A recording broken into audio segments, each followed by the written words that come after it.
आज के इस वीडियो में हम लोग इलेक्ट्रोस्टैटिक्स और कैपेसिटेंस का ऑब्जेक्टिव देखेंगे। ठीक है, वीडियो को सभी लोग के पास पहुंचा दीजिएगा, शेयर कर दीजिएगा, ये आपका काम है। ठीक है, चलिए सबसे पहला जो ऑब्जेक्टिव है वो है द फोर्स।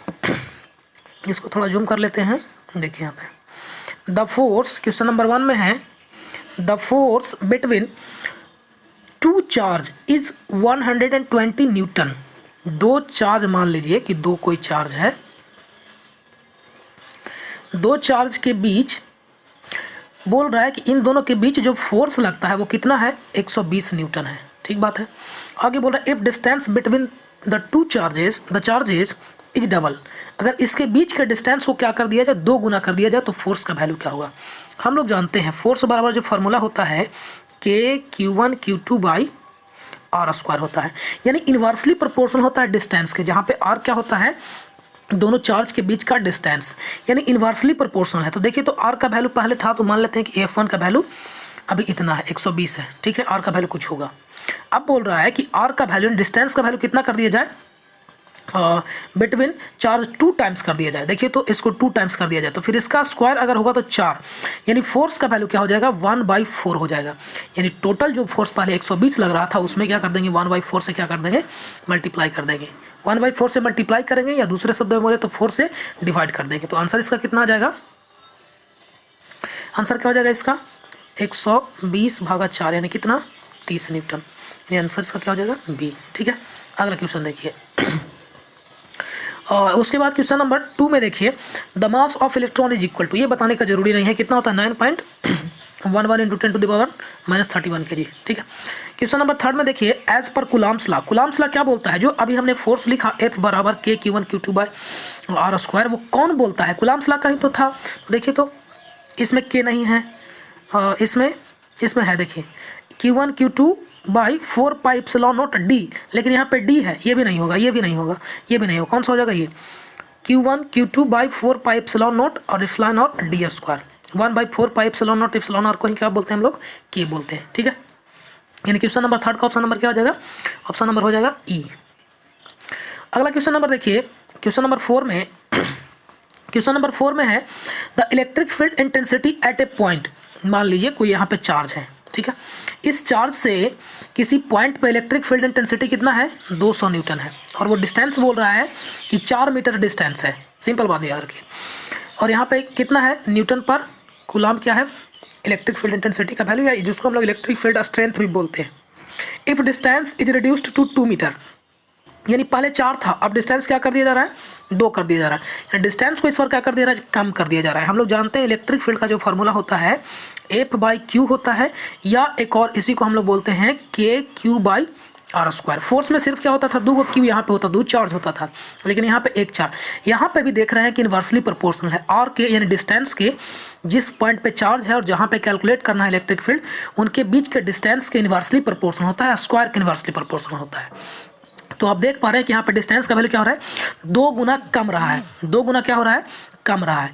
तो डिस्टेंस का वैल्यू अगर कम रहा है तो ऑब्वियसली है कि ये वाला वैल्यू कमेगा, तो ये वाला वैल्यू कितना होगा, बढ़ेगा। इलेक्ट्रिक फील्ड का वैल्यू क्या होगा, बढ़ेगा। लेकिन स्क्वायर से कम रहा है, यानी आधा हो रहा है, क्या हो रहा है, आधा हो रहा है। तो इसको अगर बनाए तो पहले इलेक्ट्रिक E1 मानते हैं, E1 जो प्रोपोर्शनल है वो किसके, आर स्क्वायर के। ठीक है, तो E1 का वैल्यू कितना बोल रहा है, 200 न्यूटन बोल रहा है। ठीक बात है, मानते हैं कि कांस्टेंट का वैल्यू x मान लीजिए, कांस्टेंट का वैल्यू क्या मान लीजिए, x मान लीजिए, यानी बराबर x/r का वैल्यू कितना था, 4, 4 चौके 16, यानी यहाँ से आप पा रहे हैं कि x बराबर कितना है, 200 × 16। ठीक है, अब दूसरा जगह देखिए, अब बोल रहा है कि E2 का वैल्यू बताइए यदि क्या हो, डिस्टेंस का वैल्यू 2 हो जाए, यानी 2 आधा हो जाए।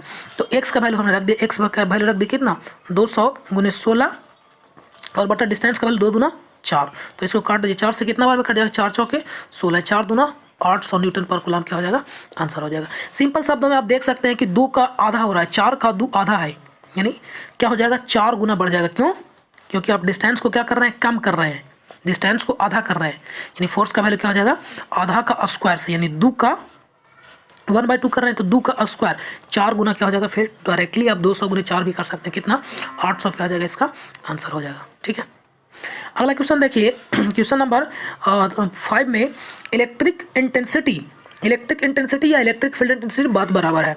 एट एनी पॉइंट इन, क्या बोल रहा है, electric intensity at any point in an, क्या होता है, in an electric field is equal to, किसको बोलते हैं electric field intensity, potential gradient को।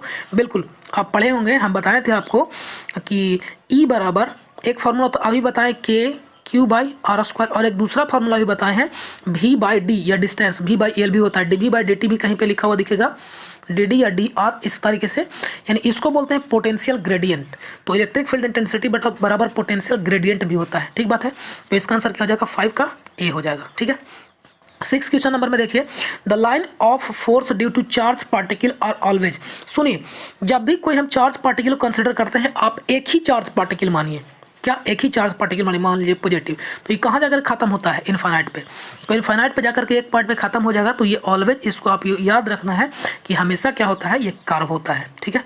इसका ऑप्शन नंबर बी, ठीक है। अगला क्वेश्चन, क्वेश्चन नंबर 7 में देखिए, क्वेश्चन नंबर 7 बोल रहा है the electric field at a point situated at a distance r from a straight charge conductor is। सुनिए, हमने आपको बताया है कि जब कोई चार्ज किसी सीट पे हो, जब कोई चार्ज स्फीयर के प्लेट पे हो, जब कोई चार्ज एक लाइन के रूप में हो, तब इलेक्ट्रिक फील्ड निकालने के लिए, तो हमने बताया था कि कोई चार्ज अगर एक लाइन के रूप में हो, तब इससे गॉस लॉ लगा करके, इसके हम लोग गॉसियन सरफेस बना करके यहाँ से x डिस्टेंस पे हमने आपको इलेक्ट्रिक फील्ड निकाल करके बताया था। क्या होता है इलेक्ट्रिक फील्ड बराबर, तो इलेक्ट्रिक फील्ड बराबर होता है Q बाई 2 पाई आर के जगह पे यहाँ पे क्या जाता था x, तो x है तो x, और क्या होता था 2 पाई आर इंटू एल, ये वाला एल लेंथ होता था। तो आप देख पा रहे हैं, क्या देख पा रहे हैं कि electric field at point situated at distance d, electric field D distance पे, तो पूछ रहा है from a straight charge conductor, straight charge conductor से, तो क्या हो जाएगा, प्रोपोर्शनल टू डी, बिल्कुल नहीं, हम देख रहे हैं क्या, इन्वर्सली प्रोपोर्शनल टू डी है, इन्वर्सली प्रोपोर्शनल टू डी, यानी इसका आंसर क्या हो जाएगा, बी, ठीक है। अगला क्वेश्चन में देखिए, क्वेश्चन नंबर 7 के बाद 8 में देखिए, क्वेश्चन नंबर 8 क्या है, क्वेश्चन नंबर 8 इधर देखिए, क्वेश्चन नंबर 8 बोल रहा है, question number 8, the direction of electric field due to positive charge. Positive charge से इलेक्ट्रिक फील्ड क्या होता है, हमेशा अगर पॉजिटिव चार्ज आप कंसिडर करते हैं, तो यहाँ से इलेक्ट्रिक फील्ड क्या होता है, बाहर की ओर होता है, आउटवर्ड होता है हमेशा, यानी away from the charge, away from the charge, ठीक बात है, ठीक बात है। यानी 8 का क्वेश्चन नंबर का 8 का क्या हो जाएगा, ऑप्शन ए, ठीक बात है। आगे देखिए, क्वेश्चन नंबर 9 में बोल रहा है the field line and equipotential surface. सुनिए, पहले बात समझिए क्या बोल रहा है। हम लोग मानते हैं कोई यहाँ पे चार्ज है, ठीक है। अब चार्ज के लिए एक सरफेस कंसिडर करते हैं, तो इस चार्ज से इस पॉइंट पे आप इसके स्फीयर पे, इस सरफेस पे, एक्चुअल में ये आपको ये सर्किल नहीं है, ये स्फीयर को रिप्रेजेंट कर रहा है।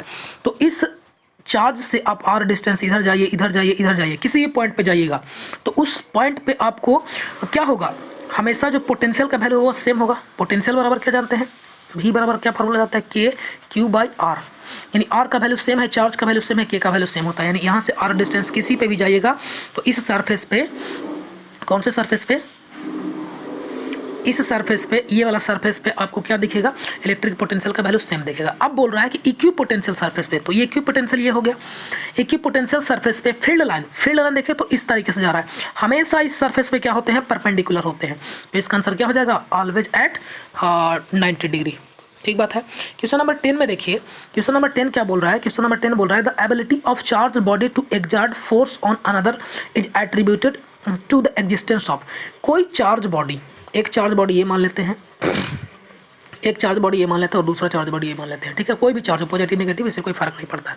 तो बोल रहा है एक दूसरे पे ये फोर्स लगाते हैं, क्यों फोर्स लगाते हैं, किसके कारण की वजह से, तो ये फोर्स इसलिए लगाते हैं कि इस पॉजिटिव चार्ज का एक अपना फील्ड होता है, नेगेटिव चार्ज का अपना फील्ड होता है, इस फील्ड में अगर कोई दूसरा कोई आता है तब फोर्स लगाता है, यानी फील्ड एग्जिस्टेंस की वजह से, इलेक्ट्रिक फील्ड बनने की वजह से ये एक दूसरे पे क्या करते हैं, फोर्स लगाते हैं, ठीक बात है। तो इसका आंसर क्या हो जाएगा, डी, यानी कोई चार्ज दूसरे चार्ज पर फोर्स इसलिए लगाता है क्योंकि उसका एक अपना एरिया होता है, इलाका होता है, स्पेस होता है, क्षेत्र होता है, ठीक बात है।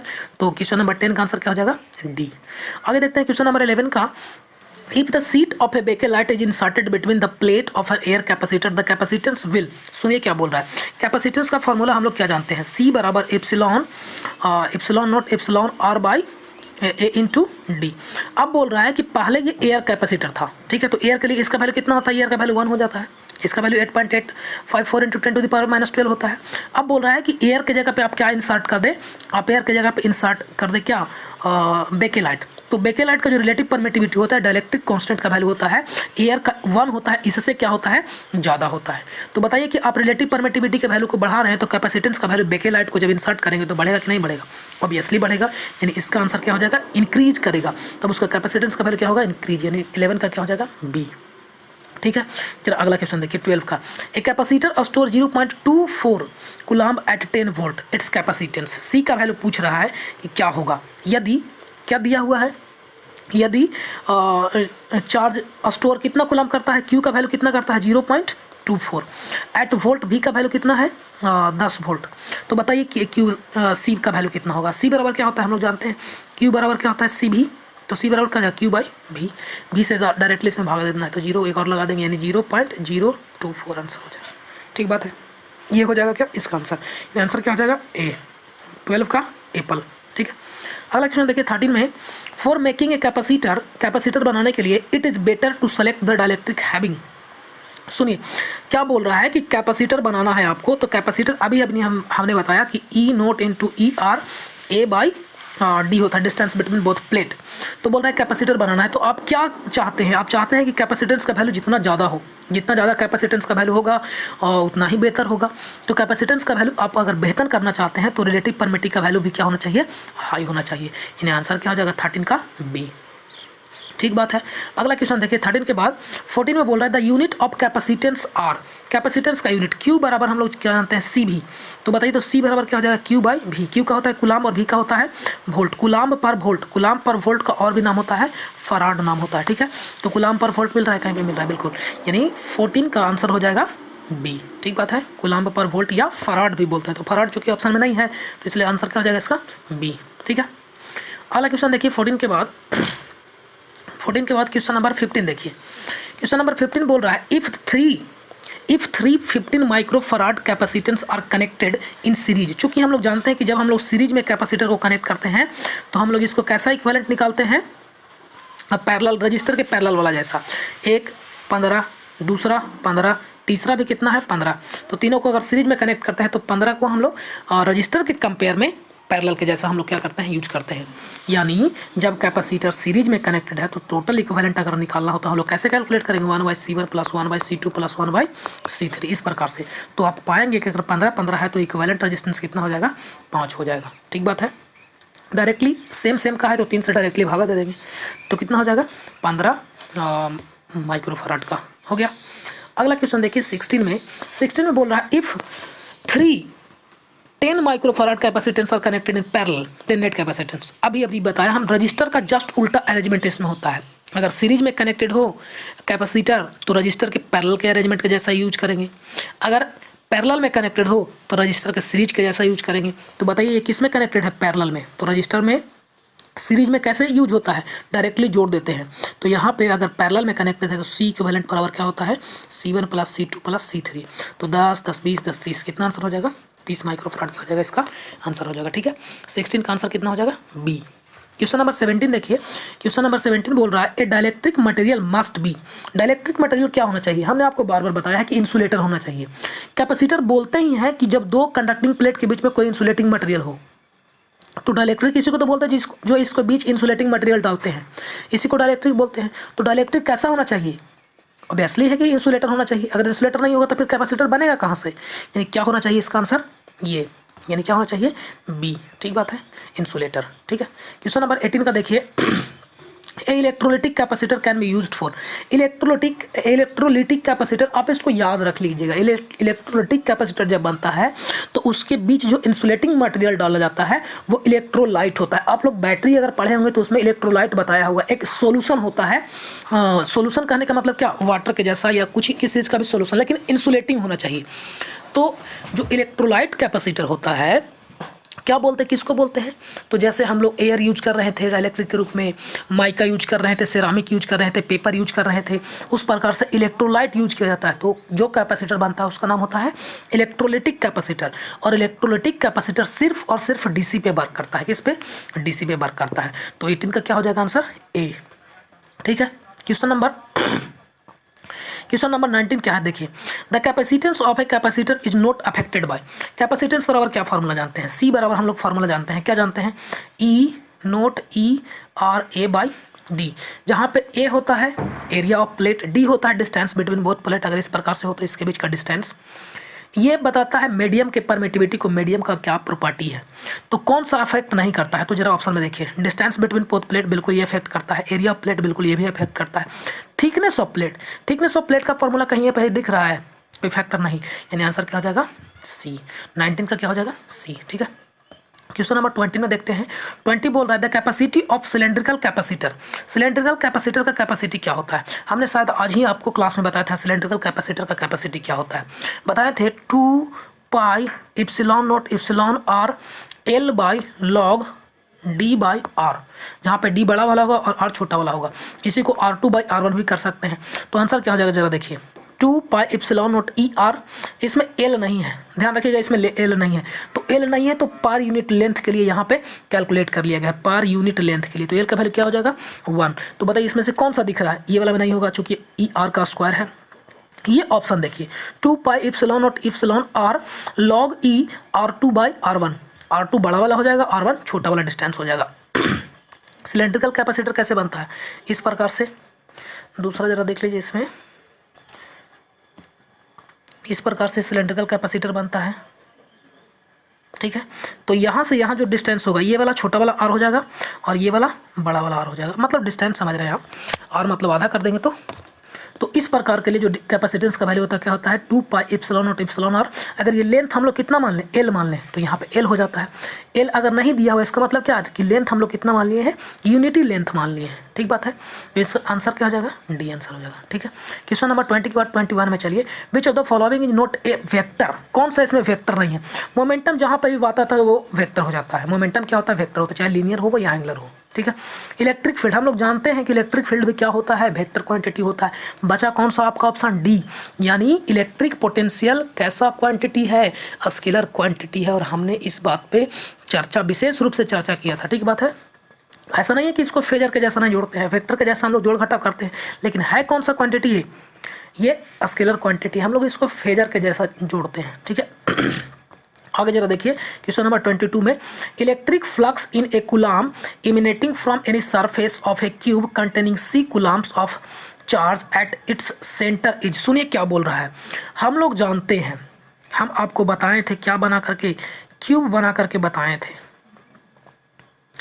कि यहाँ ये एक क्यूब है और इसके सेंटर पे क्या रखा हुआ है, एक सेंटर पे एकदम इनसाइड क्यू चार्ज रखा हुआ है।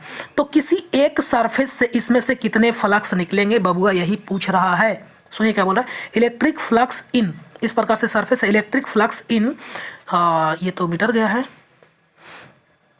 पहले फिगर क्वेश्चन पढ़ लीजिए। Electric flux in coulombs, coulombs पूछ रहा है, emanating from any surface of A cube, any surface, ध्यान रखिएगा, any surface of A cube, दूसरा क्यूब आपको बना करके बताते हैं,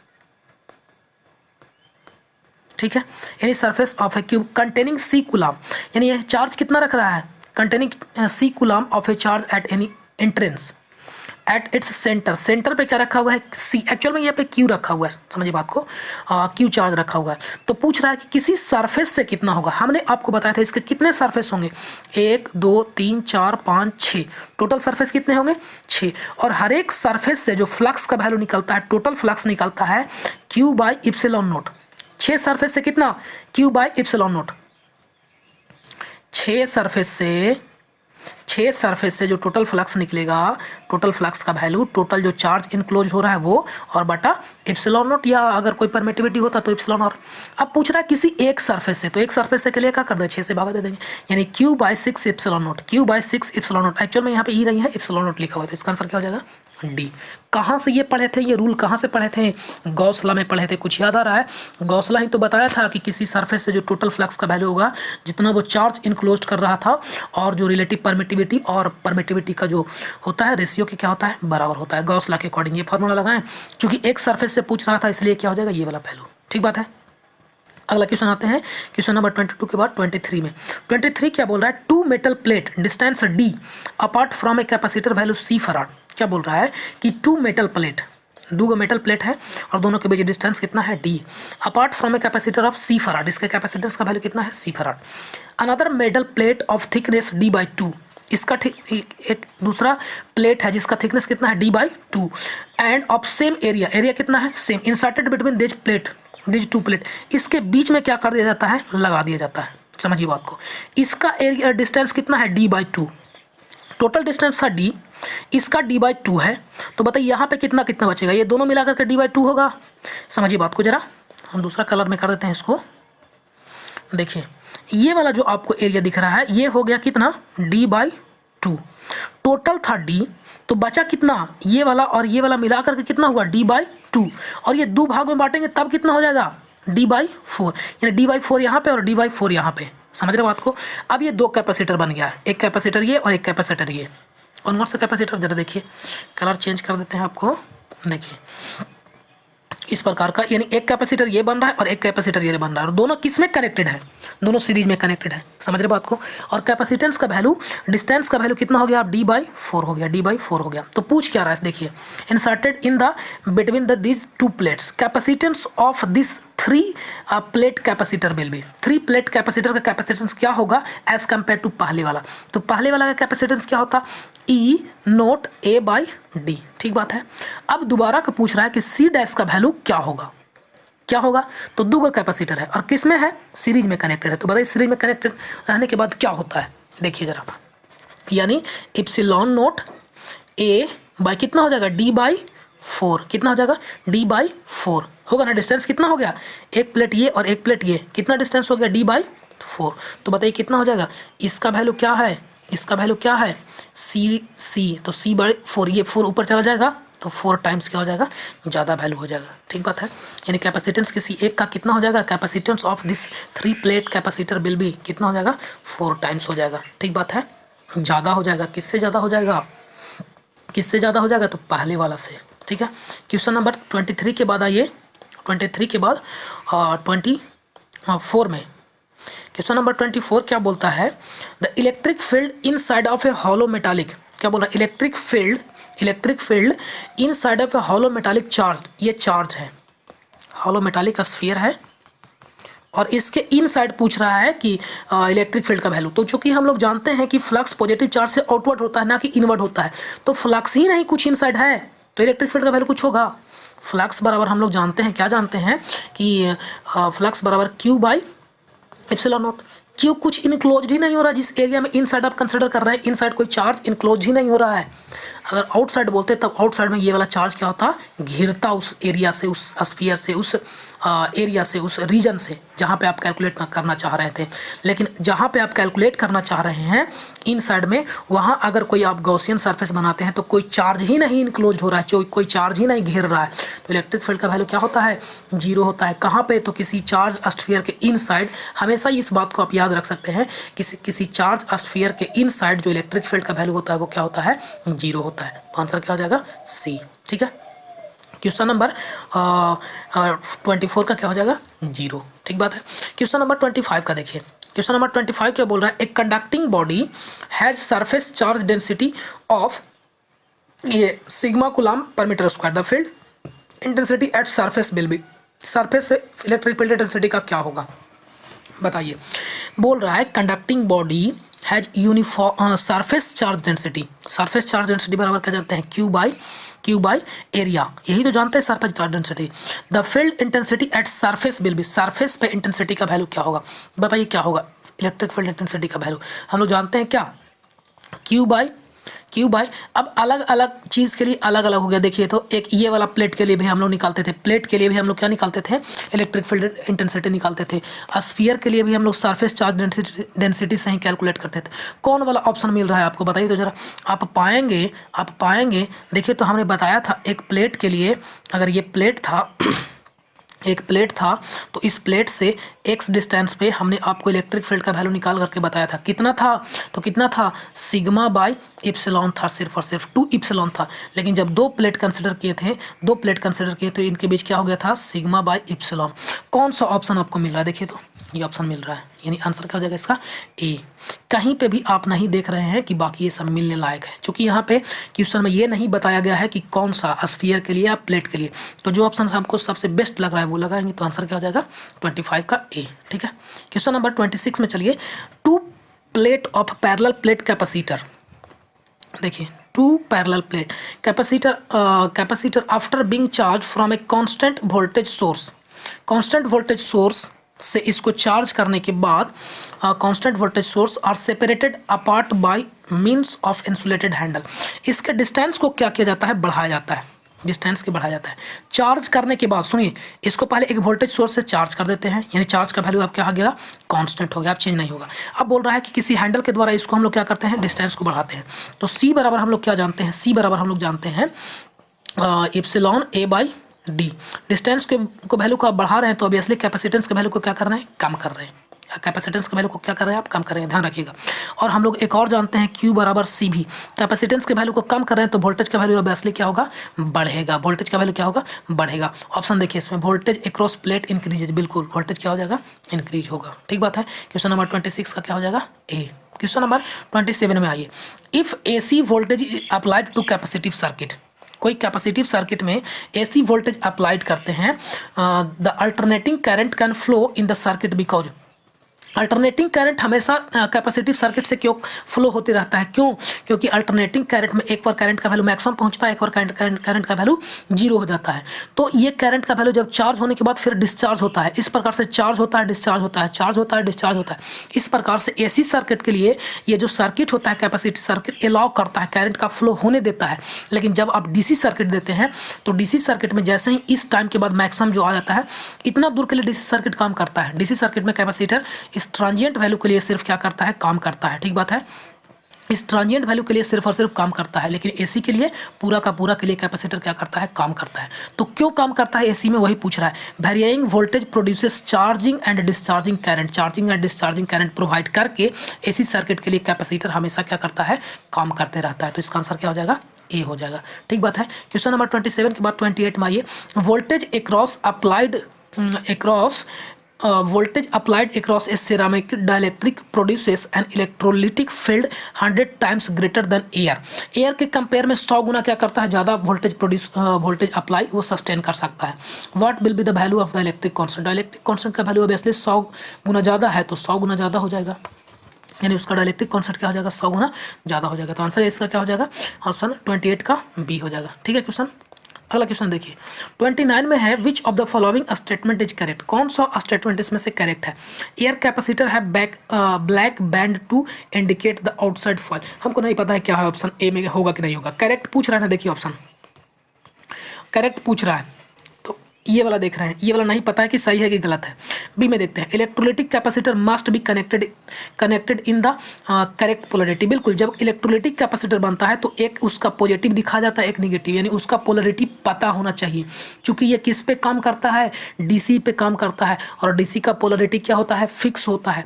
तो इलेक्ट्रोलिटिक कैपेसिटर में पोलरिटी क्या होता है, हमेशा फिक्स होता है, यानी इसका आंसर क्या हो जाएगा, बी वाला बिल्कुल सही है। तो 29 का क्या हो जाएगा, बी। ठीक है।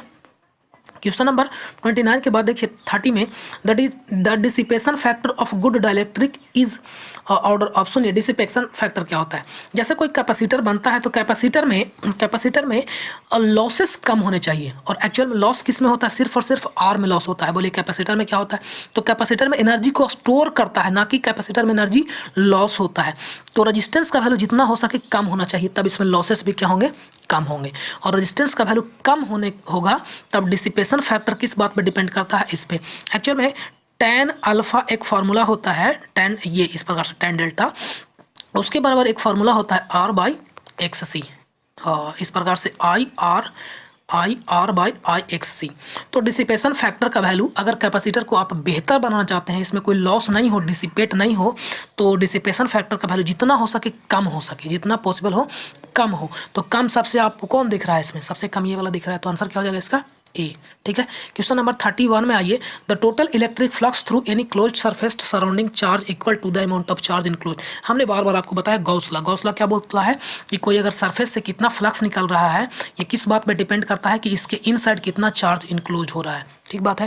तो टोटल फ्लक्स जो निकलता है टोटल चार्ज और रिलेटिव परमिटिविटी की रेशियो क्या होता है, बराबर होता है। कौन बोलता है, गॉस लॉ। तो इसका आंसर 31 का क्या हो जाएगा, बी हो जाएगा। ठीक है, बी। क्वेश्चन नंबर 32 में देखिए 3 capacitor each of capacity C are given.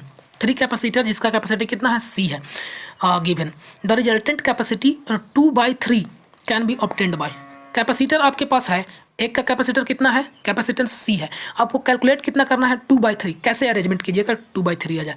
तीनों को सीरीज में करेंगे ना, C/3 हो जाएगा। तीनों को पैरेलल में करेंगे 3C हो जाएगा। 2 in parallel and 3rd in series. देखते हैं करके, दो को क्या करना है, पैरेलल में।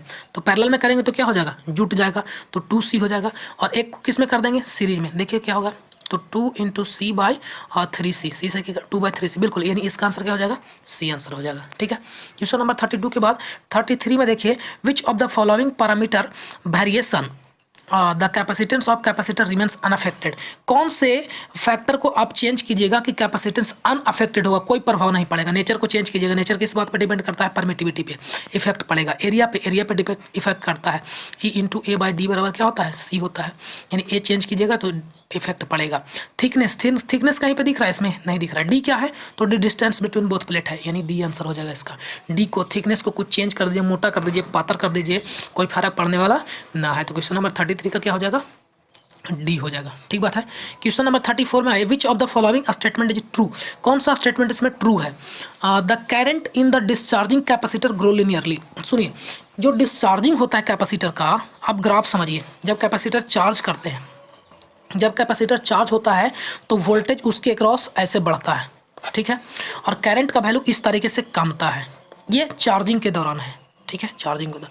जब डिस्चार्ज होता है तो कैपेसिटर के अक्रॉस वोल्टेज का वैल्यू क्या होता है, धीरे धीरे कमता है। वोल्टेज का वैल्यू धीरे धीरे क्या होता है, ये वोल्टेज हो गया, यहाँ पे वोल्टेज ये था, करंट ये था। ये चार्जिंग के दौरान था, डिस्चार्जिंग के दौरान वोल्टेज का वैल्यू धीरे धीरे क्या होता है, कमता है। करंट का भी वैल्यू धीरे धीरे कमता है, लेकिन इसके अपोजिट में, निगेटिव डायरेक्शन में, ठीक है। ये क्या होता है, कमता है। यानी करंट कैपेसिटर में कभी भी लीनियरली नहीं होता है। कौन सा इसमें स्टेटमेंट ट्रू है, तो आप देखिए फर्स्ट ऑप्शन में बोल रहा है the current in the discharging capacitor glow linearly कहीं तो होगा नहीं, यानी ये ऑप्शन ना होगा। दूसरा, current in the discharging capacitor grow exponentially. इसमें डायरेक्शन ये होता है, इसमें डिस्चार्जिंग के दौरान देखिए, तो डिस्चार्जिंग के दौरान क्या होता है, इस डायरेक्शन में होता है, तो ग्रो नहीं करता है, बल्कि ये करंट क्या होता है, कमता है। करंट का वैल्यू क्या हो रहा है, इसमें क्या हो रहा था, करंट का वैल्यू, इसमें करंट का वैल्यू क्या हो रहा था, वोल्टेज का वैल्यू बढ़ रहा था, लेकिन करंट का वैल्यू क्या हो रहा था, कम रहा था। तो डिस्चार्जिंग के दौरान देखिए यहाँ पे कलर चेंज कर दे रहे हैं। डिस्चार्जिंग के दौरान करंट का वैल्यू क्या हो रहा है, कम रहा है। कैसे कम रहा है, तो एक्सपोनेंशियली कम रहा है। इसमें ऑप्शन क्या है, ग्रो लिख दिया है। डिस्चार्जिंग के दौरान करंट का वैल्यू ग्रो नहीं होता है, बल्कि डीके होता है, यानी current in discharging capacitor decay, बिल्कुल, यानी कम रहा है, एक्सपोनेंशियली, बिल्कुल एक्सपोनेंशियली क्या हो रहा है, कम रहा है। तो इसका आंसर क्या हो जाएगा, सी हो जाएगा। 34 का क्या हो जाएगा, सी। ठीक है। क्वेश्चन नंबर 34 के बाद 35 में आइए विच of the following expression is correct for the dielectric field, electric field strength. Electric field strength के लिए हम लोग फॉर्मूला जानते हैं, E बराबर होता है D/ε होता है। ठीक बात है, या εr लिख सकते हैं। कौन सा फॉर्मूला आपको दिख रहा है, E बराबर D/E। देखिए तो मिल गया आंसर, कौन सा, ए हो जाएगा इसका आंसर। ठीक है। क्वेश्चन नंबर आगे देखिए 36 का देखिए, इन capacitor the electric charge is store in. Capacitor में इलेक्ट्रिक चार्ज कहाँ स्टोर होता है, प्लेट में या इसके बीच वाले मटेरियल में, कहाँ होता है, हमने बार बार आपको बताया, कहाँ पे, इलेक्ट्रिक वाले मटेरियल में होता है, डाइलेक्ट्रिक मटेरियल में होता है, इंसुलेटिंग मटेरियल में होता है। कहाँ पे चार्ज स्टोर होता है, डाइलेक्ट्रिक मटेरियल में। ठीक बात है। 36 के बाद क्वेश्चन नंबर 37 में आइए। 37 क्या बोलता है, which of the following material has highest value of dielectric constant. कौन सा मटेरियल का डाइलेक्ट्रिक कांस्टेंट ज़्यादा होता है। आप इसको याद रख सकते हैं, सबसे कम जो होता है वो वैक्यूम का या एयर का होता है, और उसके बाद सबसे ज़्यादा इसमें आपको सिरामिक का होगा। ठीक है, सबसे ज़्यादा किसका होगा, सिरामिक का। इसको याद रखने का है, इसमें कोई लॉजिक नहीं है। यानी सिरामिक सबसे ज़्यादा इलेक्ट्रिक फ्लक्स को क्या करता है, अपोज करता है। क्वेश्चन नंबर 38 में देखिए, विच of the following capacitor will have least variation. इस बात को भी आपको याद रखना है। जो माइका कैपेसिटर होता है, माइका कैपेसिटर के पास ऐसा प्रॉपर्टी होता है कि कैपेसिटेंस के वेरिएशन को, जो मतलब वेरिएशन मतलब चेंज, वोल्टेज देखते हैं घर में आता है तो कभी 240 वोल्ट, कभी 230 वोल्ट, कभी 210 वोल्ट, कभी 250 वोल्ट, तो ये वेरिएशन हो रहा है। उसी प्रकार से किस कैपेसिटर के लिए वेरिएशन जो होता है सबसे कम होता है, तो माइका कैपेसिटर के लिए वेरिएशन कम होता है। देखिए ऑप्शन नंबर सी में, सिल्वर प्लेटेड माइका कैपेसिटर का वेरिएशन होता है क्या, है बहुत कम होता है, तो इसको आप याद रखिए। नेक्स्ट क्वेश्चन है which of the following statement is incorrect. इन सभी में से क्वेश्चन नंबर 39 में कौन इन सभी में से इनकरेक्ट गलत कौन है, पहले सुनिए। लीकेज रेजिस्टेंस ऑप्शन ए में है leakage resistance of ceramic capacitor is generally high. Ceramic capacitor का कैपेसिटेंस का वैल्यू बहुत ही ज़्यादा होता है क्योंकि उसका परमिटिविटी बहुत ज़्यादा होता है। तो लीकेज रेजिस्टेंस सुनिए, लीकेज रेजिस्टेंस हमने आपको बताया था कि जब कोई वायर होता है या कैपेसिटर होता है तो उसका लीकेज होता है, मतलब वो ब्रेकडाउन करने के बाद, उसके मटेरियल को ब्रेकडाउन करने के बाद कुछ के अमाउंट कैरेट में क्या होता है, फ्लो होता है। चूँकि सेरामिक कैपेसिटर का परमिटिविटी का वैल्यू क्या होता है, बहुत ज़्यादा होता है, इसलिए लीकेज करंट का वैल्यू क्या होता है, बहुत कम होता है। करंट का वैल्यू बहुत कम होता है, यानी लीकेज रेजिस्टेंस का वैल्यू क्या होता है, बहुत ज़्यादा होता है। तो ऑप्शन ए बोल रहा है कि the leakage resistance of ceramic capacitor is generally high, बिल्कुल ये ऑप्शन सही है। ऑप्शन बी में देखिए the stored energy in capacitor decreases with reduction in value of capacitance. पहले कैपेसिटेंस एनर्जी बराबर फार्मूला लिखिए आप। कैपेसिटेंस में स्टोर एनर्जी का फार्मूला होता है 1/2 CV² यहाँ पे वोल्टेज हम लोग एक्सटर्नली अप्लाई करते हैं, ये उसका प्रॉपर्टी नहीं होता। इस फॉर्मूला को आप चेंज कीजिए, 1/2 CV को C के वैल्यू को रहने देते हैं, V के वैल्यू को हम चेंज करते हैं, तो V बराबर क्या होता है Q/C का स्क्वायर हो जाएगा। तो यहाँ से रिजल्टेंट आपको क्या मिलेगा, 1/2 Q² यानी रिजल्टेंट अगर ओवर फॉर्मूला देखा जाए E बराबर तो क्या हो जाएगा Q²/2C। अब इस फार्मूला पे आपको पुट करना है, यानी E बराबर फार्मूला क्या हो जाएगा 1/2 Q²/C। अब इस फार्मूला में पुट करिए ऑप्शन बी को, the stored energy in capacitor decreases with reduction value of capacitance के वैल्यू को अगर रिड्यूस करेंगे, देखिए तो यहाँ पे कैपेसिटेंस के वैल्यू को रिड्यूस करेंगे तो आप देख रहे हैं कि इसका वैल्यू, एनर्जी का स्टोर का वैल्यू क्या होगा, बढ़ेगा। लेकिन यहाँ पे क्या बोल रहा है कि stored energy in capacitor decreases with reduction in capacitance. Actual में हो क्या रहा है, कैपेसिटेंस के वैल्यू को अगर आप रिड्यूस करते हैं तो एनर्जी का वैल्यू क्या होगा, बढ़ेगा। यानी ये ऑप्शन बी क्या है, गलत है। तो यही तो पूछ रहा है कौन इसमें से गलत है, तो आंसर क्या हो जाएगा, बी। ठीक बात है। अगला देखिए, अगला क्वेश्चन देखिए, क्वेश्चन नंबर 39 के बाद है, 39 के बाद 40 में देखिए विच of the following capacitor has relatively shorter self life. यानी कौन सा कैपेसिटर का जो लाइफ होता है, कितना दिन तक ये वर्क करेगा, कितना आवर तक वर्क करेगा, वो कम होगा। तो चूंकि आप देखिए माइका कैपेसिटर में जो इंसुलेटिंग मटेरियल होगा वो सॉलिड होगा, सिरामिक में भी सॉलिड होगा और पेपर में भी सॉलिड होगा। इलेक्ट्रोलाइट कैपेसिटर में जो मटेरियल यूज होता है, यानी इंसुलेटिंग मटेरियल, वो होता है इलेक्ट्रोलाइट, यानी लिक्विड होता है, और लिक्विड जल्दी खराब होता है। तो लिक्विड जल्दी खराब हो जाएगा तो कैपेसिटर काम करना बंद कर देगा। यानी इलेक्ट्रोलाइटिक कैपेसिटर जो होता है उसका लाइफ जो होता है, सेल्फ लाइफ वो क्या होता है, कम होता है। ठीक बात है। तो यानी 40 का क्वेश्चन आंसर क्या हो जाएगा, बी। ठीक है। क्वेश्चन नंबर 41 में देखिए the sparking between two electrical contact can be reduced by inserting. सुनिए क्या बोल रहा है, sparking between two electrical contact. मान लीजिए स्विच ऐसे करते हैं, ऐसे करंट फ्लो होता है और इस तरीके से यहाँ पे स्विच को ऑन ऑफ करते हैं। तो बोल रहा है कि जब स्विच को ऑन ऑफ करते हैं तो करंट का वैल्यू क्या होता है, बहुत जल्दी ही क्या होता है, चेंज होता है। चेंज इन करंट बहुत ज़्यादा होता है, तो चेंज इन करंट की वजह से हाई वोल्टेज प्रोड्यूस होता है और उसके बीच के एयर गैप क्या होते हैं, आयोनाइज्ड हो जाते हैं और यहाँ पे स्पार्क जनरेट हो जाता है। तो इस चीज़ से बचने के लिए हम लोग कैपेसिटर इसके पैरेलल में कनेक्ट करते हैं, इससे स्पार्किंग क्या होता है, रिड्यूस्ड होता है। कैसे, तो स्विच के पैरेलल में क्या कनेक्ट कर देते हैं, कैपेसिटर कनेक्ट कर देते हैं। तो देखिए तो क्या बोल रहा है, रिड्यूस्ड कैसे कर सकते हैं, तो capacitor in series with contact नहीं, capacitor in parallel with contact, यानी इसका आंसर क्या हो जाएगा 41 का ए हो जाएगा। ठीक बात है। क्वेश्चन नंबर 42 में आइए। क्वेश्चन नंबर 42 बोल रहा है in case of lossy capacitor, lossy मतलब जिसमें लॉसेस होता है, lossy capacitor, it's series equivalent resistance will be. Lossy capacitor कहने का मतलब कि उसमें रेजिस्टेंस का वैल्यू क्या हो जाएगा हाई हो जाएगा। कैपेसिटर में एक्चुअल में कोई एनर्जी लॉस नहीं होता है, ये स्टोर करता है लेकिन अगले हाफ साइकिल में वो डिलीवर भी कर देता है। इसमें लॉस तभी होंगे जब रेजिस्टेंस का वैल्यू क्या होगा, ज़्यादा होगा। तो यहाँ बोल तो रहा है कि लॉसी कैपेसिटर में सीरीज इक्विवेलेंट रेजिस्टेंस क्या होगा, रेजिस्टेंस का वैल्यू ज़्यादा होगा, रेजिस्टेंस का वैल्यू ज़्यादा होगा तभी तो इसमें लॉसेस होंगे, यानी इसका आंसर क्या हो जाएगा सी। ठीक बात है। अगर लॉसी कैपेसिटर नहीं होता तो रेजिस्टेंस का वैल्यू इसमें क्या होता, लो होता, एज कम्पेयर टू XC यानी कैपेसिटिव रिएक्टेंस। ठीक है। अगला क्वेश्चन आइए, क्वेश्चन नंबर 43 में, यानी 42 का क्या हो जाता है आंसर, 42 का सी हो जाता है। 43 देखिए, the power dissipated in a pure capacitor. अभी तुरंत हम बताएं, कैपेसिटर में कोई भी पावर का डिसिपेशन नहीं होता है, और यहाँ पे प्योर बात कर दिया है तो प्योर में तो नहीं होता है। अगर इम्प्योर है यानी उसमें कुछ रेजिस्टेंस का वैल्यू होगा तो पावर का लॉसेस होगा, यानी 43 का ऑप्शन नंबर ए। ठीक है। क्वेश्चन नंबर 43 के बाद 44 में आइए। 44 में क्वेश्चन है, क्वेश्चन 44 बोला है the equivalent capacitance of the circuit is shown. Equivalent capacitance आपको कैलकुलेट करना है। देखिए ये दोनों सीरीज में है तो पैरेलल के जैसा जोड़ करेंगे, तो 6 और 12, 6 और 12 सीरीज में है तो 6 गुने 12 बटा 12 6 18 छत्री है, यानी कितना 3 और 4, इन दोनों का कितना हो जाएगा 4, और 4 और 8 कितना है पैरेलल में है तो कितना हो जाएगा 12, यानी इसका आंसर क्या हो जाएगा डी। आंसर क्या हो जाएगा इसका डी हो जाएगा। ठीक है, यानी क्वेश्चन नंबर 44 का डी ऑप्शन।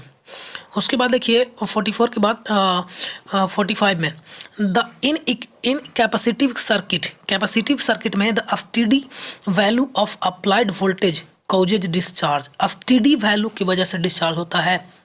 स्टेडी मतलब क्या उसको बोलते हैं, स्टेडी ऐसे समझिए, कैपेसिटर तब काम करता है जब करंट का वैल्यू उसमें कमता है या ज़्यादा होता है। आप कोई कांस्टेंट वैल्यू आप उसमें देते हैं तो वो प्रॉपर्ली काम नहीं करता है, इसलिए कैपेसिटर डीसी के केस में नहीं काम करता है। अब increase in applied voltage makes the capacitor charge. जब वोल्टेज के वैल्यू को क्या कीजिएगा, बढ़ाइएगा, यानी वोल्टेज के वैल्यू को कैपेसिटर में क्या करते हैं, आप बढ़ाते हैं। समझिए जरा बात को, ये कैपेसिटर है। ऑप्शन क्या बोल रहा है, ऑप्शन बोल रहा है बी में कि increase in applied voltage, voltage के वैल्यू को क्या करते हैं आप बढ़ाते हैं, वोल्टेज के वैल्यू को क्या करते हैं आप बढ़ाते हैं। मेक्स द कैपेसिटर चार्ज, बिल्कुल कैपेसिटर चार्ज कब होता है, जब आप इस वोल्टेज के वैल्यू को मान लीजिए 5 वोल्ट दे रहे हैं तो 5 वोल्ट ही यहाँ पे क्या हो जाता है मिल जाता है।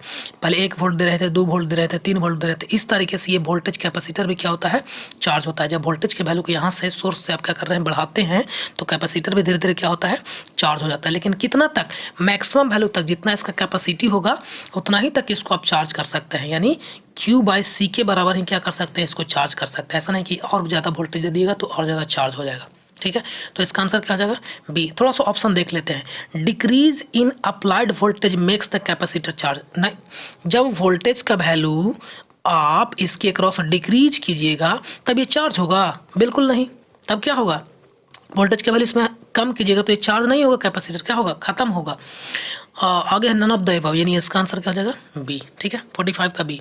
नेक्स्ट क्वेश्चन देखिए 46 में, when the dielectric slab is introduced in parallel plate capacitor the potential difference between plate will be. सुनिए क्या बोल रहा है, बोल रहा है कि पैरेलल प्लेट कैपेसिटर में आप डाइलेक्ट्रिक स्लैब को इंट्रोड्यूस करते हैं। तो बोलिए पहले से क्या था, कोई पैरेलल प्लेट कैपेसिटर था, पैरेलल प्लेट कैपेसिटर इसमें कुछ नहीं था, यानी क्या था एयर था। तब बोल रहा है introduce in parallel plate capacitor. अब एयर के जगह पे आप क्या इंट्रोड्यूस कर रहे हैं, कोई डाइलेक्ट्रिक स्लैब इंट्रोड्यूस कर रहे हैं, तो potential difference between plate will be. Potential difference क्या होगा, तो सुनिए Q बराबर क्या होता है, Q बराबर C/V होता है।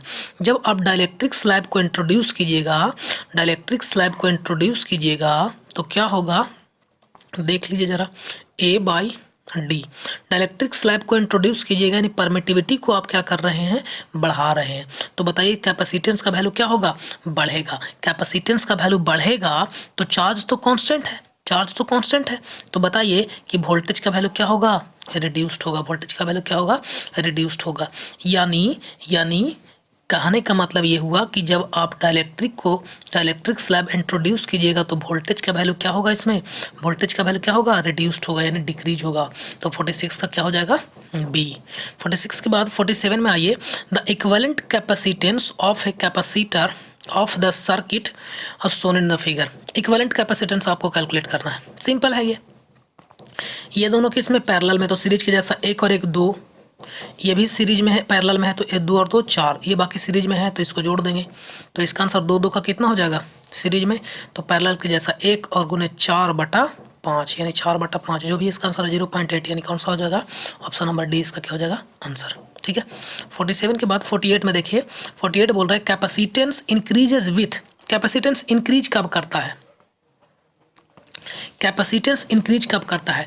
Increase in plate area and decrease in distance between them. बिल्कुल, देखिए E0 इंटू ER/A/D होता है। जब डिस्टेंस के वैल्यू को डिक्रीज कीजिएगा तब कैपेसिटेंस का वैल्यू क्या होगा? इंक्रीज करेगा। एरिया के वैल्यू को बढ़ाइएगा तब भी क्या होगा? इंक्रीज करेगा। यानी एरिया के वैल्यू को बढ़ाइए और डिस्टेंस के वैल्यू को क्या कीजिए? कम कीजिए, तब क्या होगा? कैपेसिटेंस का वैल्यू इंक्रीज होगा। ऑप्शन नंबर ए यही तो बोल रहा है कि increase in plate area, area के वैल्यू को बढ़ाइए, और decrease in distance between both plate, या द प्लेट, यानी ऑप्शन नंबर ए हो जाएगा इसका आंसर। ठीक है। क्वेश्चन नंबर 48 के बाद 49 में आते हैं। क्वेश्चन नंबर 49 है, 49 बोल रहा है कि एक कैपेसिटर कंसिस्ट ऑफ, कैपेसिटर क्या रखता है? तो हम लोग जानते हैं कैपेसिटर जब दो कंडक्टिंग प्लेट के बीच इंसुलेटिंग मटेरियल को रखते हैं तो two insulator separated by conductor, नहीं, two conductor separated by insulator, यानी इसका ऑप्शन क्या हो जाएगा? बी। सिंपल है ये क्वेश्चन। 49 का क्या हो जाएगा? बी। 50 का देखिए, the gang condenser, gang condenser किसको बोलते हैं? आप याद रखिएगा, जिस कैपेसिटर के वैल्यू को आप चेंज कर सकते हैं उसको बोलते हैं गैंग कैपेसिटर। जैसे रजिस्टर के वैल्यू को जिसको चेंज करते थे वेरिएबल रजिस्टर बोलते थे ना, उसी प्रकार से वेरिएबल कैपेसिटर को हम लोग गैंग कैपेसिटर भी बोलते हैं। ठीक बात है। यानी 50 का क्या हो जाएगा? बी। 51 का देख लीजिए, paper capacitor usually available in the form of, paper capacitor किस फॉर्म में अवेलेबल होता है? पेपर कैपेसिटर को आप देखिएगा तो पेपर में जो पेपर होता है लपेटा हुआ रहता है, यानी रोल बनाया हुआ होता है, रोल्ड फॉर्म में। रोल ईग रोल में जिस प्रकार से रोल को मोड़ते हैं ना, उसी प्रकार से पेपर को रोल बनाया हुआ होता है। तो इसका 51 का क्या हो जाएगा? बी ऑप्शन हो जाएगा। ठीक है। एयर कैपेसिटर का रेंज जो जनरली होता है, ये चीज़ याद रखने के लिए है, एयर कैपेसिटर का जो रेंज होता है 10 से लेकर के 400 पिको फराड तक होता है जनरली रेंज। तो ये याद करने वाला टर्म है, इसको याद रखिएगा। ठीक है। 52 के बाद 53 में आए द यूनिट ऑफ कैपेसिटेंस, हम लोग जानते हैं फराड होता है। यूनिट क्या होता है? फराड। ठीक है। और फराड और क्या होता है? और क्या होता है? कुलाम्ब पर वोल्ट भी होता है, कुलाम्ब पर वोल्ट भी होता है। अगला क्वेश्चन 54 में देखिए, एक capacitor charge to 200 volt has 2000 micro coulomb of charge, the value of capacitance. C बराबर क्या हो जाएगा? सी बराबर क्या हो जाएगा? सी बराबर कैपेसिटेंस बराबर क्यू बाई भी। क्यू का वैल्यू दिया हुआ है कितना? 200 माइक्रो कुलाम, 2000 माइक्रो कुलाम, 2000 माइक्रो कुलाम, और वोल्टेज का वैल्यू दिया हुआ है 200 वोल्ट, 200 से 200 कैंसिल, यानी 10 माइक्रो फराड क्या हो जाएगा? आंसर। यानी ऑप्शन का क्या हो जाएगा? बी। ऑप्शन नंबर बी इसका आंसर हो जाएगा। ठीक है। 55 में देखिए, एक capacitor in a circuit become hot and ultimately exposed, मतलब एक्सप्लोडेड, मतलब ब्लास्ट कर गया, due to wrong connection, which type of capacitor? हमने आपको बताया था सिर्फ और सिर्फ इलेक्ट्रोलिटिक टाइप कैपेसिटर में पोलरिटी को ध्यान रखना होता है कि निगेटिव है और ये पॉजिटिव है, बाकी कोई भी कैपेसिटर में आपको पोलरिटी नहीं रखना होगा। तो देखिए, तो रॉन्ग कनेक्शन मतलब पोलरिटी को पॉजिटिव को निगेटिव से कनेक्ट कर दिया, निगेटिव को पॉजिटिव से। तो कौन सा कैपेसिटर में ऐसा हो सकता है कि पोलरिटी चेंज करने की वजह से वो खराब हो जाए या एक्सप्लोड कर जाए? तो कौन सा? तो इलेक्ट्रोलिटिक कैपेसिटर हो जाएगा। आंसर क्या हो जाएगा? 55 का सी आंसर हो जाएगा। ठीक है। 56 में देखिए, 56 में voltage across capacitor at any time T during charging from DC source of voltage भी। डीसी सोर्स से जब हम लोग चार्ज करते हैं कैपेसिटर को, सुनिए जरा बात को, डीसी सोर्स जब हम लोग कैपेसिटर को चार्ज करते हैं तो वोल्टेज का चार्जिंग के दौरान भी M into 1 minus E to the power minus T by lambda होता है। ठीक है। जहाँ पे डेल्टा इस टाइम कांस्टेंट को बताता है, इनटू आरसी होता है कैपेसिटर के लिए। ठीक है। तो कौन सा आपको मिल रहा है? देख लीजिए ऑप्शन में कौन सा आपको ऑप्शन मिल रहा है? देखिए बी ऑप्शन मिल रहा है। ठीक है। तो इसका आंसर क्या हो जाएगा? बी। ये हमने बताया था, पढ़ाया था, उसमें आपको बताया है। 56 के बाद 57 में देख लीजिए, the ratio of electric flux density to electric field intensity is called. देखिए, इलेक्ट्रिक फ्लक्स डेंसिटी को डी से और इलेक्ट्रिक फ्लक्स इंटेंसिटी को ई से डिनोट करते हैं। तो इसको बराबर क्या होता है? तो ई और या ई नोट होता है। ठीक है। यानी परमिटिविटी, सिंपल शब्दों में बोलिएगा, ये कब बताएं? देखिए, इलेक्ट्रिक फील्ड बराबर हमने आपको बताया था D by epsilon naught epsilon R, ये क्रॉस मल्टीप्लिकेशन की जगह ना हो जाएगा। तो इस प्रकार से हमने 57 क्वेश्चन करवाया। इसके बाद इलेक्ट्रोस्टैटिक्स का जो ऑब्जेक्टिव होगा अगले नेक्स्ट वीडियो में हम कर देंगे। क्योंकि इलेक्ट्रोस्टैटिक्स चैप्टर इंपॉर्टेंट होता है तो इसके सभी ऑब्जेक्टिव लगभग 150 के आसपास है, वो सारा का सारा ऑब्जेक्टिव हम करवा देंगे। ठीक है, तो इस वीडियो में इतना ही, देखते रहिए। धन्यवाद। सभी के पास शेयर कर दीजिए, लाइक सब्सक्राइब